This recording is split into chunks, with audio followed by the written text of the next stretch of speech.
Bienvenue dans les prières d'une mère, ce moment que nous avons ensemble, nous mamans, pour parler de nos enfants et pour réaliser à quel point nous devons prier pour eux. Vous savez, lorsque Dieu a voulu avoir une relation avec la terre, il a créé une famille. La famille est quelque chose de sacré aux yeux de Dieu, c'est quelque chose de très important. Et Dieu a mis dans le cœur d'une mère un amour et un désir incroyable pour son enfant. Il y a de bonnes mamans, il y a de moins bonnes mamans, mais quoi qu'il en soit, si vous êtes une maman croyante, si vous croyez à la prière, je vous encourage dans cette émission à prier pour votre enfant. Maman, qui mieux que toi peut prier pour ton enfant? Tu sais, la prière est la seule chose qui va transformer ton foyer. La Bible dit que la femme sage bâtit sa maison, mais la femme insensée la renverse de ses propres mains. Et tu sais, parfois le manque de prière dans ta maison et pour tes enfants peut être aussi une marque de destruction. Parce que Dieu t'a donné la capacité de te tenir devant lui pour ton enfant. Combien d'enfants ont besoin de prière aujourd'hui? Combien d'enfants perdent leur vie parce que peut-être qu'ils n'ont pas eu la grâce d'être entourés par la prière. C'est à ce point que je crois en la prière. Maintenant, ça n'exclut pas le fait que nos enfants doivent marcher dans l'obéissance, la sagesse, etc. Mais vous savez, même pour des enfants qui naissent dans des foyers chrétiens, ce n'est pas toujours évident qu'ils suivent le Seigneur. Ce n'est pas toujours évident qu'ils aient envie d'entrer dans le ministère pour servir Dieu. Je crois que notre rôle, c'est comme le rôle d'un veilleur, d'une sentinelle sur la muraille qui veille et qui prie.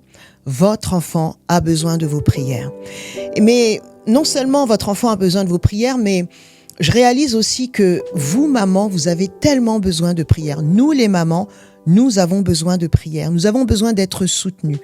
Parfois, on a l'impression de tout tenir à bout de bras. Le foyer, les courses, le travail, l'éducation, le sport. Il y a tellement de choses. Et parfois même le ministère, en ce qui concerne notre foyer, il y a tellement de choses qui nous incombent que parfois nous oublions à quel point la prière est importante. Et moi, aujourd'hui, j'aimerais recentrer l'importance de la prière pour les enfants.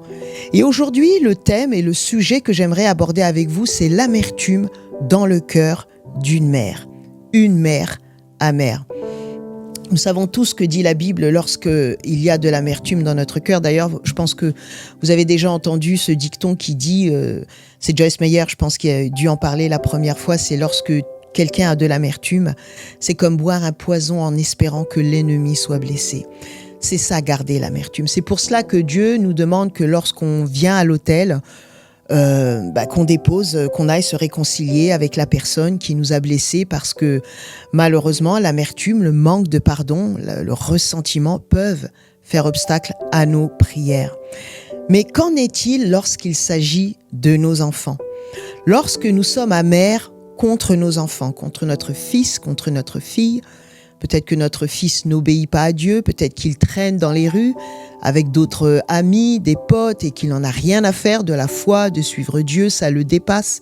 Vous savez, il y a de nombreuses familles qui, pourtant, le cœur, le noyau de la famille, c'est papa et maman croient en Dieu, sont même engagés dans l'église, mais les enfants ne suivent pas. Ils ne veulent pas, ils ne sont pas intéressés. Pourtant, l'héritage de la foi leur a été donné, l'héritage de la foi leur a été inculqué, mais malgré ça, ces enfants ne veulent pas suivre Dieu. Et vous savez, lorsque ça dure, et que l'enfant devient adolescent et enfin adulte, et qu'il n'est toujours pas dans la foi, qu'il ne croit pas en Dieu, qu'il ne marche pas avec Dieu, ou qu'il croit, mais voilà, il n'est pas très sérieux dans les choses de Dieu, eh bien l'amertume s'attache au cœur des parents. Parce que vous êtes peut-être là, au moment où je vous parle, une maman qui a été déçue.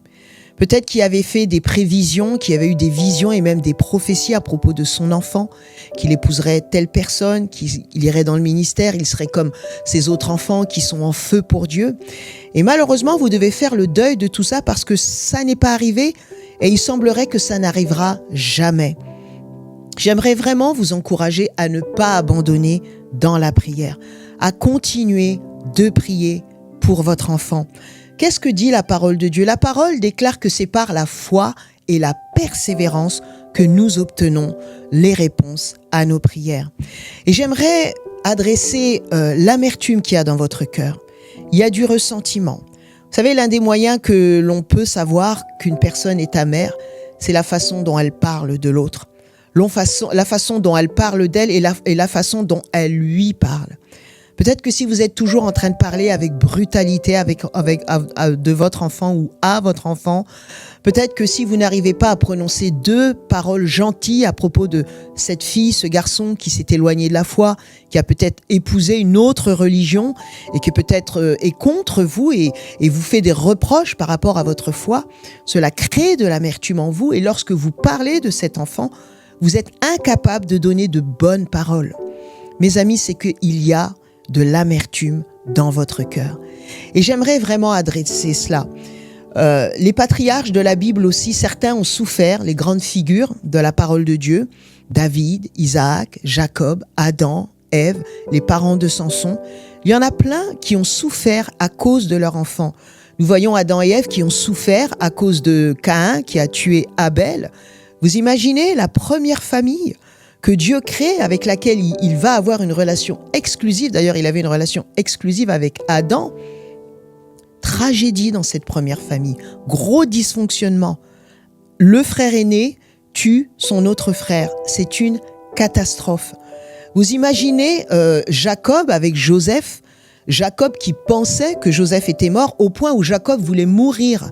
Dieu merci, Joseph n'était pas mort, mais l'état de son âme, elle était tellement amère qu'il voulait mourir. Il y a aussi Anne qui disait qu'elle était dans le temple et qu'elle priait avec l'amertume dans son cœur parce que justement, elle n'arrivait pas à avoir un enfant. Donc, de nombreuses figures, des papas, des mamans, ont été dans une situation d'amertume, une situation d'urgence. Et si eux, ils se sont retrouvés dans cette situation d'amertume, vous aussi, vous pouvez à un moment vous retrouver dans une situation d'amertume. Certaines d'entre vous, vos enfants ne suivent pas Dieu. D'autres, vos enfants se sont détournés de la foi pour aller vers une autre religion.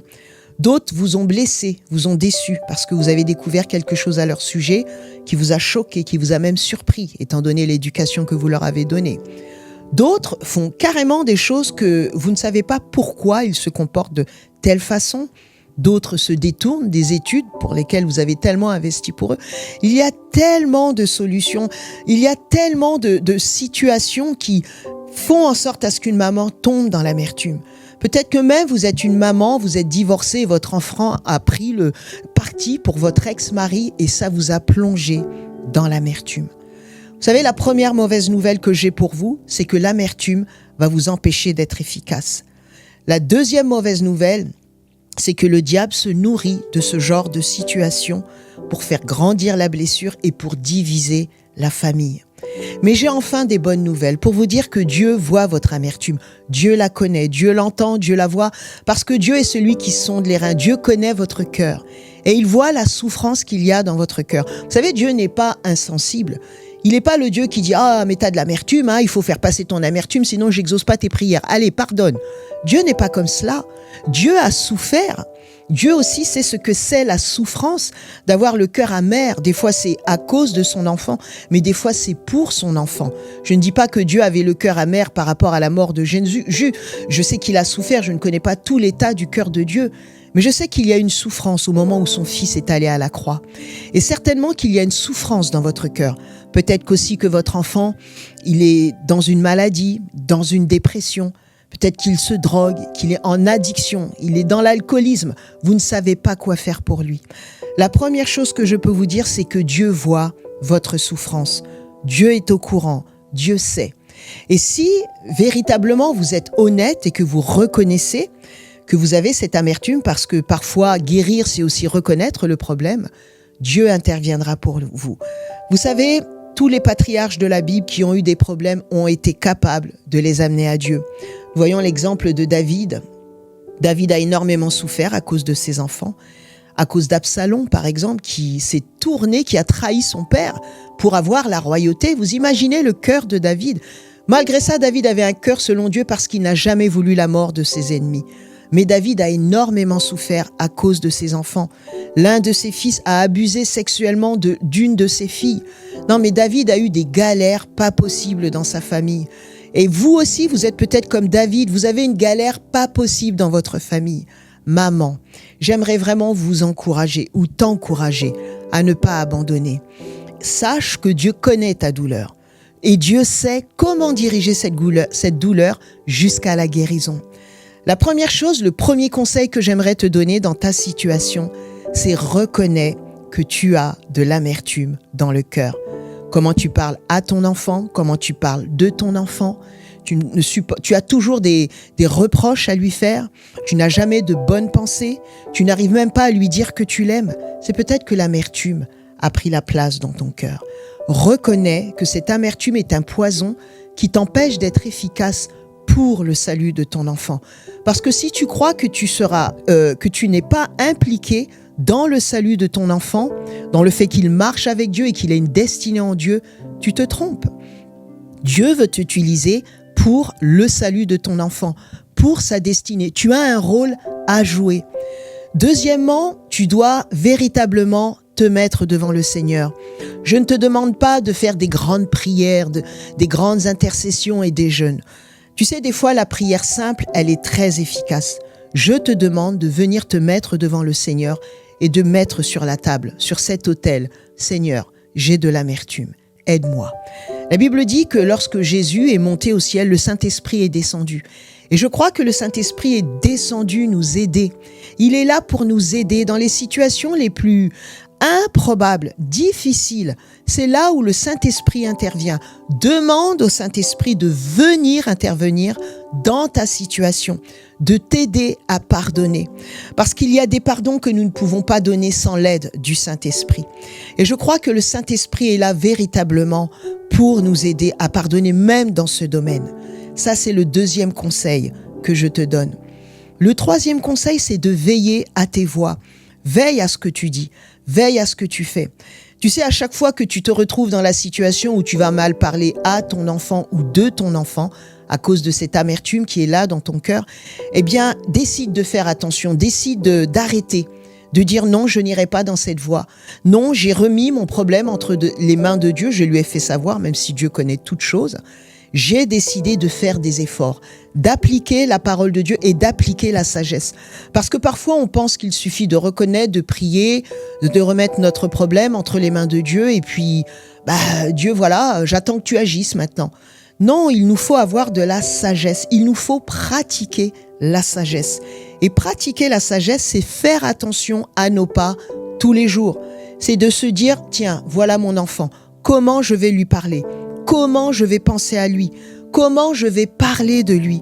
Et mes amis, revêtez-vous d'entrailles de miséricorde, d'amour et de compassion. Et seul le Saint-Esprit est capable d'amplifier ces choses en vous, et je crois qu'elles y sont déjà dans le nom de Jésus. Lorsque vous avez décidé de marcher avec Dieu, toutes ces choses se sont attachées à vous. Le bon dépôt, il est là.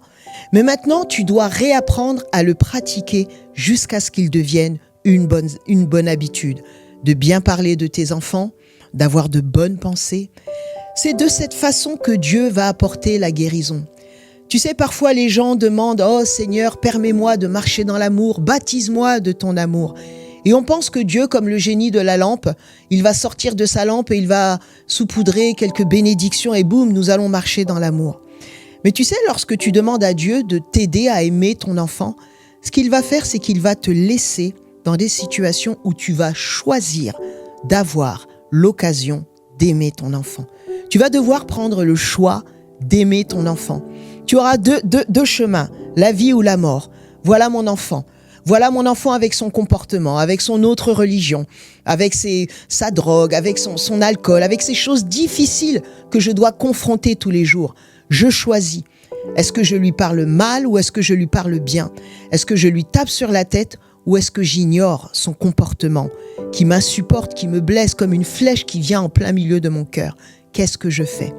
Tu sais, Dieu voit ta décision et Dieu bénira ta décision. Moi, je veux vraiment t'encourager dans cette vidéo à faire le bon choix, à vraiment choisir la vie afin que tu vives et non pas la mort. Et maintenant, j'aimerais prier pour toi, prier vraiment que Dieu te bénisse. Je prie que l'Esprit de Dieu entre dans ton cœur et au moment où je te parle, que tu décides de changer. Tu décides d'adopter un changement, une nouvelle attitude, une nouvelle pensée vis-à-vis de ton enfant.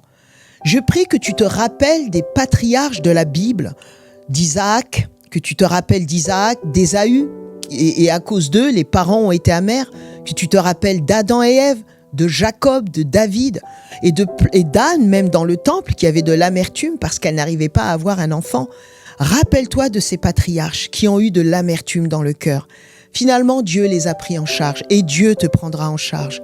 Alors je prie vraiment que la puissance de Dieu te touche, qu'elle te visite maintenant pour que tu sois efficace dans tes prières pour ton enfant.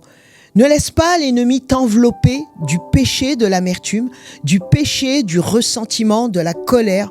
Parce que tu sais, cette colère, elle va te pousser à abandonner ton enfant. Et c'est la dernière chose que Dieu veut que tu fasses. Dieu ne veut pas que tu abandonnes ton enfant. Mais Dieu veut véritablement que tu l'accueilles dans ton cœur, avec bienveillance. Mais ça, tu peux le faire uniquement par l'Esprit de Dieu. Alors je prie maintenant que l'Esprit de Dieu te touche, que l'Esprit de Dieu te visite dans ton amertume, que tu prennes la décision de lui déposer cette amertume, que ce que l'ennemi essaie de déposer dans ton cœur parce que tu vois, parce que tu entends et parce que tu sais, soit complètement déraciné et que vraiment la grâce de Dieu te couvre, qu'elle t'encourage et qu'elle te porte dans cette situation très difficile.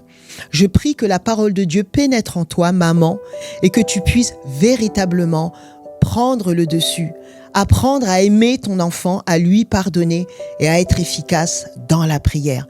Je déclare la vie, je déclare la paix, je déclare la délivrance de ce piège dans le nom de Jésus sur ta vie et sur celle de ton enfant. Tu sais que si tu te tiens pour ton foyer, tu verras véritablement la victoire. Parce que tu es le gardien de ta maison. Dieu a demandé à Caïn, où est ton frère? Et Caïn a répondu, est-ce que je suis le gardien de mon frère? Moi, je te dis, tu es la gardienne de ta maison. Tu es la sentinelle. Et si l'ennemi t'attaque, c'est parce qu'il sait que Dieu veut passer par toi pour garder ton foyer. Même si l'homme est le chef de la maison, même s'il doit garder son foyer, il doit mener son foyer dans les voies de Dieu. Toi, tu es le toit de ta maison. Et je parle aux mamans. Dieu veut que tu sois efficace dans tes prières. Dieu veut que tu aies du discernement. Mais aujourd'hui, tu dois discerner à quel point tu as de l'amertume dans ton cœur.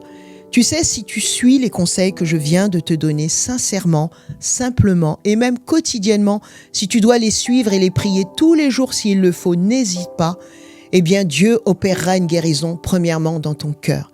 Parce que comment Dieu va guérir ton enfant si toi, tu n'es pas guéri? Comment Dieu va pouvoir délivrer ton foyer, délivrer ton enfant et te délivrer de cette situation si toi-même, qui est l'outil que Dieu veut utiliser, est ta mère? Donc, je ne veux pas que tu sois une mère amère, mais je veux que tu sois une mère victorieuse, qui marche dans la victoire, qui ne se laisse pas avoir par les plans de l'ennemi, mais qui reçoit la vie de Dieu et qui est puissante dans les prières. Donc, j'espère que dans ce podcast, cette émission, cette vidéo, peu importe, tu as compris ce que je te disais. Je te dis que tu es efficace, mais l'ennemi veut te rendre inefficace en mettant de l'amertume dans ton cœur.